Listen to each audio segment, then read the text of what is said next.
warahmatullahi wabarakatuh. Waalaikumsalam warahmatullahi wabarakatuh.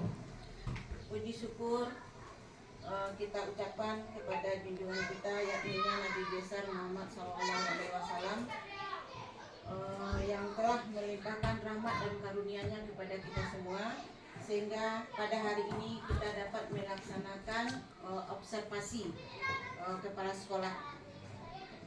Selanjutnya selawat dan salam tak lupa kita ucapkan kepada Nabi besar Muhammad SAW yang telah memberikan dua pusaka atau pedoman hidup, yakninya Al-Quran dan Sunnah. Yang terhormat Pengawas Kabupaten Tanah Datar, wilayah kerja Kecamatan 10 Koto. Yang terhormat Bapak dan Ibu guru, tenaga tendik dan tenaga pustaka. Bapak pengawas yang kita hormati, pada hari ini sama-sama kita merefleksi program pengembangan kompetensi guru tahun 2025, yakninya tentang siklus peningkatan kualitas pembelajaran. Di sekolah kita yang merupakan fokus dalam pelaksanaan kinerja saya sebagai kepala sekolah. Namun sebelum kita merefleksi program, tentu kita harus melihat dasarnya mengapa kualitas pembelajaran kita, mengapa kita memilih program tersebut. Maka dari itu marilah kita sama-sama melihat bagaimana rapor pendidikan kita. Jadi ini hasil rapor pendidikan kita. Kita lihat iklim keamanan satuan pendidikan. Di sana ada baik, kemudian iklim kebinekaan, baik, kualitas pembelajaran sedang. Jadi ada hijau dan oranye. Hijau dan oranye. Bapak dan Ibu, inilah kondisi sekolah kita tahun 2025. Berdasarkan ringkasan yang ada dalam rapor pendidikan kita tahun 2025, di sana dinyatakan bahwa dibandingkan tahun 2024, kemampuan numerasi sudah baik. Kemampuan numerasi sudah baik bagi peserta didik, sudah mencapai kompetensi minimum yaitu 72,22%. Namun ada indikator yang perlu kita tingkatkan, yaitunya kualitas pembelajaran adalah indikator dengan pencapaian terendah. Dengan pencapaian terendah yang salah satunya disebabkan oleh rendahnya metode pembelajaran. Oleh karena itu, kita harus mencari bagaimana solusinya.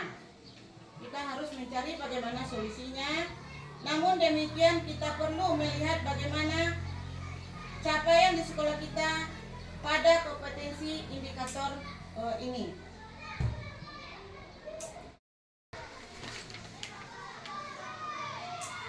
Yaitu di sini tentu kita cari apa akar permasalahan atau apa akar penyebab permasalahan, yaitu akar dari masalah dari rendahnya kualitas pembelajaran. Kualitas dari rendahnya pembelajaran yaitu tingkat kualitas interaksi antara guru, peserta didik dan materi pembelajaran dalam proses pengajaran dan pembelajaran. proses pengajaran dan pembelajaran. Bagaimana kita menyelesaikannya atau cara membenahinya?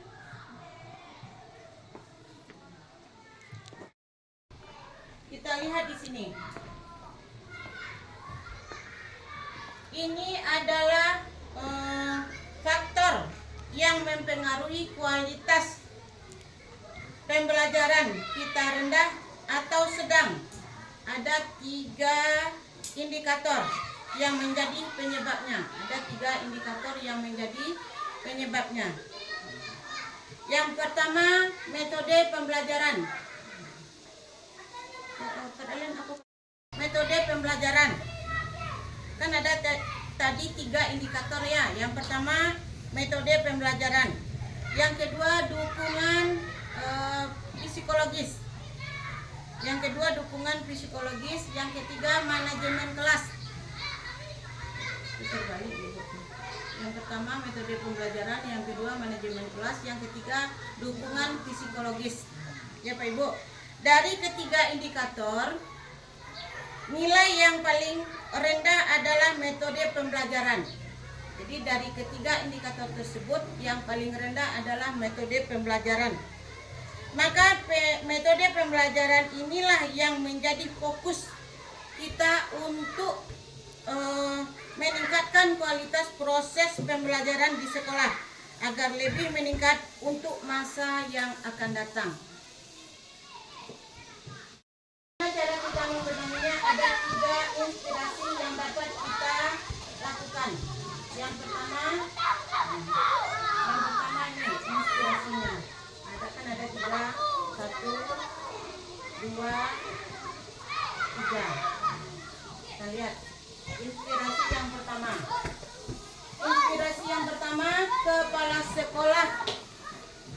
Kepala Satuan Pendidikan dan Pendidik meningkatkan kualitas. Kepala Satuan Pendidikan dan Pendidik meningkatkan kompetensi manajemen kelas. Yang kedua, Kepala Satuan Pendidikan dan Pendidik menyusun dan mengimplementasikan strategi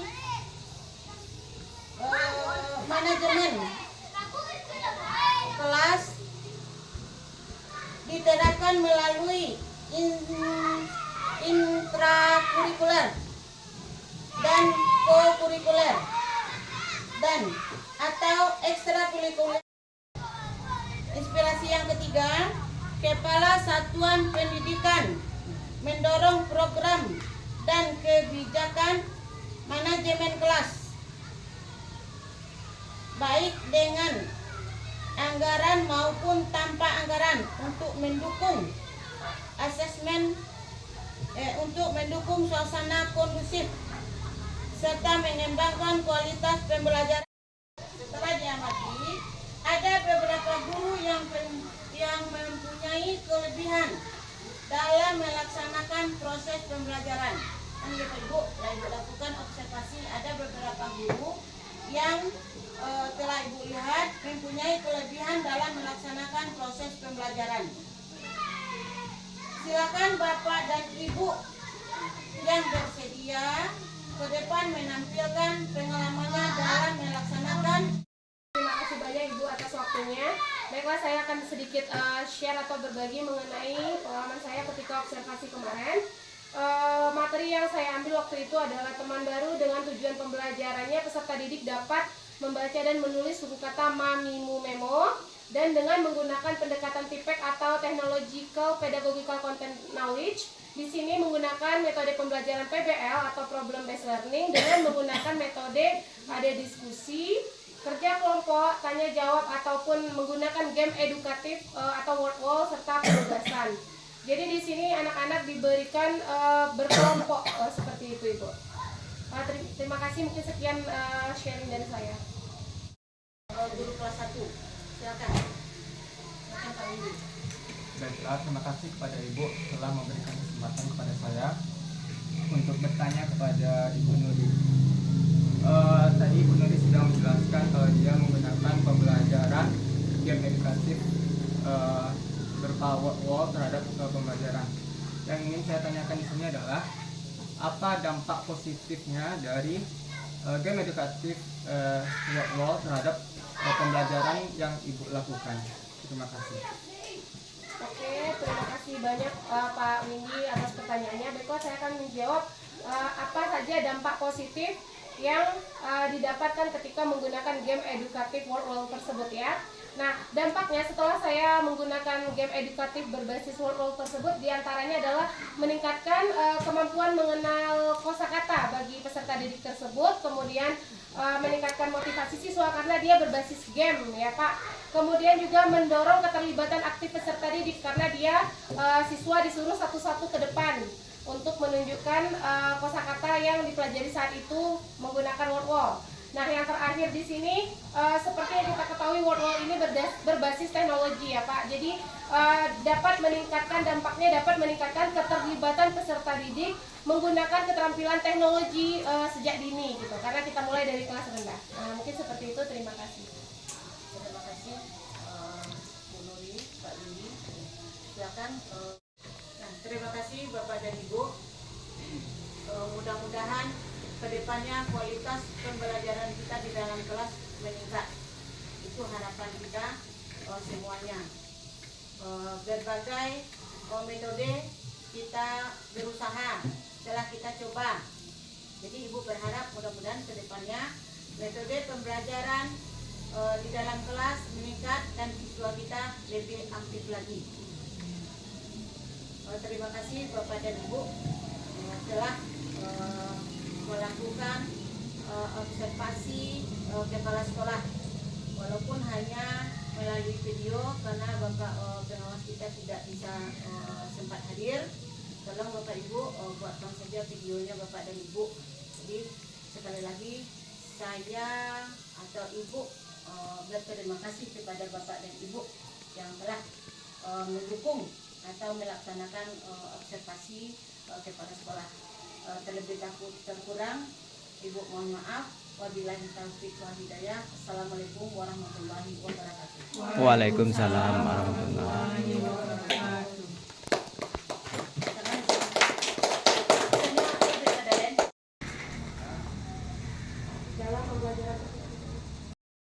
Kita lanjutkan pelajaran kita yaitu tentang bangun datar. Apa itu bangun datar? Seperti ini contohnya.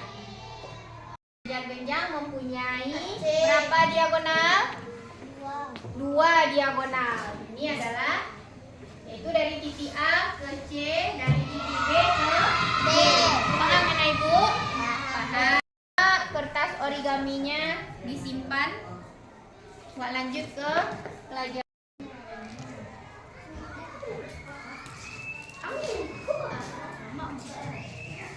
Sayang.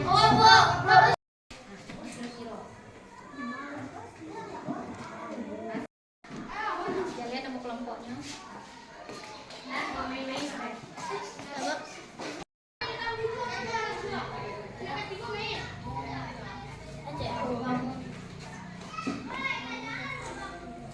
Lanjut. Lanjut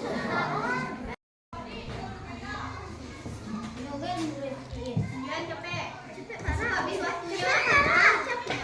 Nah.